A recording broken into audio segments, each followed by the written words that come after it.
Before I get into this, you guys, it is involving a Tesla, but it's not only Teslas that have regenerative braking. But this situation, because it was a Tesla and somebody said Republican under the breath, and the supervisor told the parent to go F himself, yeah, let's talk about it. Now, in case you did not know it, drivers across the country, well, we're going to say aspiring drivers across the country, are getting, are failing their test, okay? Because they are using regenerative braking. Now, this happened to Lachlan Kiefer, high school junior, went to take his driving test in New Jersey at the Motor Vehicle Commission with his Tesla.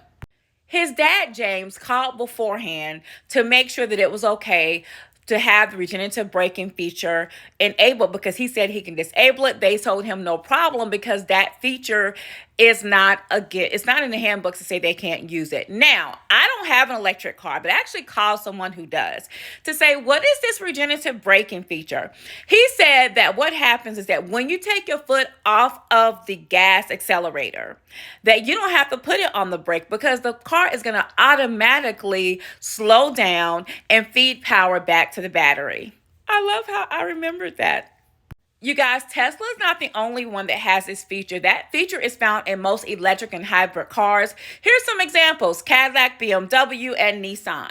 However, when young Master Kiefer used this feature during his driving exam, he failed it. And the examiner wrote, had the parking and stop and assist on, never stepped on the brake.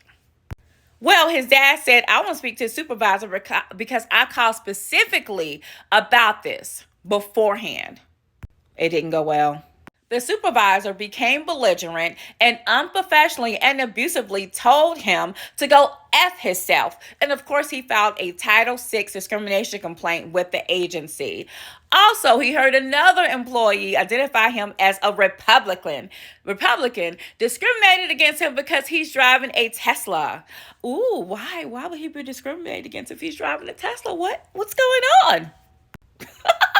This is not only happening in New Jersey, but California and Arizona have also failed drivers who use regenerative braking. However, California has stepped in to say that they cannot be failed for using that feature.